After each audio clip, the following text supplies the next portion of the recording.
अब हामीले के गर्नुपर्ने रहेछ त भन्दाखेरि मास्टर अफ इकोनोमिक्समा म्याथमेटिक्स फर इकोनोमिक्स भन्ने एउटा फर्स्ट सेमिस्टरमा च्याप्टर रहेछ।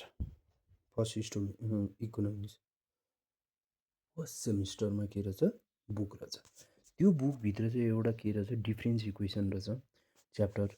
त्यो डिफ्रेन्स इक्वेसन हामीले पढ्दाखेरि चाहिँ डिफ्रेन्स इक्वेसन चाहिँ के गर्नुपर्ने रहेछ सिलेबसमा भन्दाखेरि डिफ्रेन्स इक्वेसनको कुरा बुझ्नु पऱ्यो र त्यसलाई फर्स्ट अर्डर र के छ फर्स्ट अर्डरमा कन्स्ट्यान्ट कोफिसियन्ट र कन्स्ट्यान्ट टर्म छ, त्यो आधारमा निकाल्नु पऱ्यो रिजल्ट इक्वेसनको होइन। र कन्स्ट्यान्ट कोफिसियन्ट र भेरिएबल टर्म छ, त्यो आधारमा निकाल्नु पऱ्यो। र सेकेन्ड अर्डर छ, सेकेन्ड अर्डरमा कन्स्ट्यान्ट कोफिसियन्ट र कन्स्ट्यान्ट टर्म छ। र सेकेन्ड अर्डर आर्कोमा चाहिँ के छ कन्स्ट्यान्ट कोफिसियन्ट र भेरिएबल टर्म छ। र स्टेबिलिटी एनालाइसिस र यिनीहरू गर्नुपर्ने रहेछ।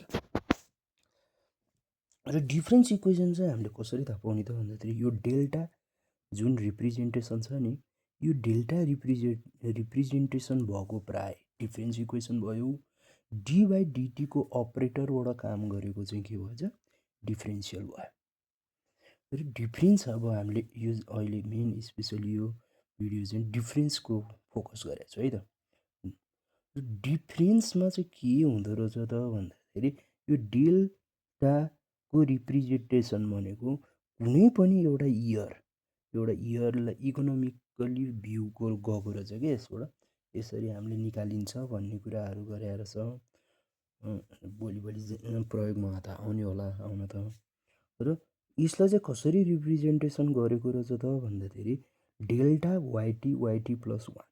डेल्टा वाइटी भनेको एउटा सर्टेन इयर, त्यो इयरमा के भयो त भन्नुको लागि त्यसको रिजल्ट निकाल्नलाई के भन्छ त त्यो इयर प्लस वानको एउटा प्रेजेन्ट इयर भएर छ। र पास्ट इयर चाहिँ के भयो त्यही डेल्टा रिप्रेजेन्टेसन गरेको चाहिँ पास्ट इयर मानेर हामीले डिफ्रेन्स इक्वेसन त्यसरी निकाल्नु पर्ने रहेछ। डिफ्रेन्स इक्वेसन इकोनोमिक्स टर्मको भ्यूमा हेर्दाखेरि अब म्याथमेटिकल्ली र इकोनोमिकल्ली यो रिलेसन गरेर त्यही भएर मास्टर अफ इकोनोमिक्स भनेको रहेछ है, इकोनोमिक्स म्याथमेटिक्स अफ इकोनोमिक्स भनेको रहेछ। र डिफ्रेन्स इक्वेसन निकाल्नलाई फर्स्ट अर्डर र सेकेन्ड अर्डर टर्म चाहिँ हामीले गर्नुपर्ने रहेछ। स्पेसल्ली हाम्रो सिलेबसमा चाहिँ फर्स्ट अर्डरमा चाहिँ र सेकेन्ड अर्डर फर्स्ट अर्डर कसरी चिन्नु पऱ्यो त भन्दाखेरि यो टी प्लस वान रिप्रेजेन्टेसन छ भने त्यसलाई फर्स्ट अर्डर रिप्रेजेन्टेसन गर्नु पऱ्यो। यो टी प्लस टू छ भने के गर्नु पऱ्यो त सेकेन्ड अर्डर भनेर चिन्नु पऱ्यो। अब फर्स्ट अर्डरमा पनि के छ त कन्स्ट्यान्ट टर्म र कन्स्ट्यान्ट कोफिसियन्टले गर्ने हो कि भेरिएबल कोफिसियन्टले गर्ने हो कि भेरिएबल टर्मले गर्ने हो कि त्यो आधारमा डिभाइड गरेको रहेछ इक्वेसनहरूलाई। हो लिनियरको कुरा नि उठाउनु पर्ने छ क्या। लिनियर कस्तोलाई लिनियर भनिन्छ त भन्दाखेरि जुन हामीसँग जस्तै वाइटी प्लस वान आयो हो र प्लस वाइटी स्क्वायर आइदियो भने त्यो लिनियर भएन क्या। लिनियर हुनलाई वाइटी प्लस वान र वाइटी आयो कुनै पनि टर्म डिभाइड नभएको मल्टिप्लाई नभएको भने छ पावर युज नभएको त्यस्तो नभएकोलाई चाहिँ लिनियर टर्म भनियो, भएकोलाई चाहिँ नन लिनियर भनियो। र वाइटी प्लस वान यसरी घट्दै आएको छ यो लिनियर भयो है।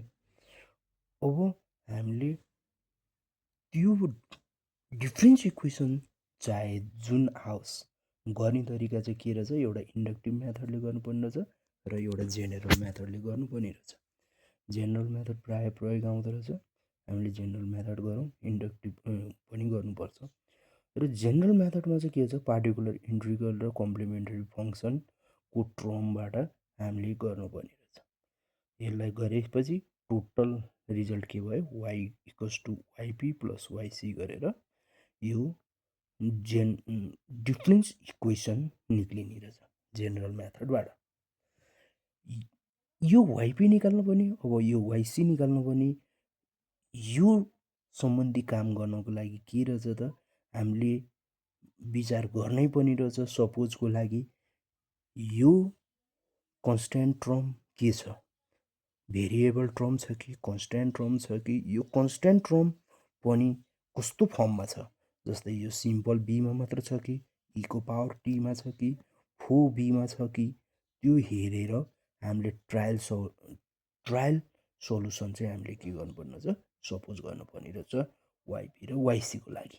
त्यही आधारमा हामीले रिजल्ट निकाल्ने रहेछ। अब यो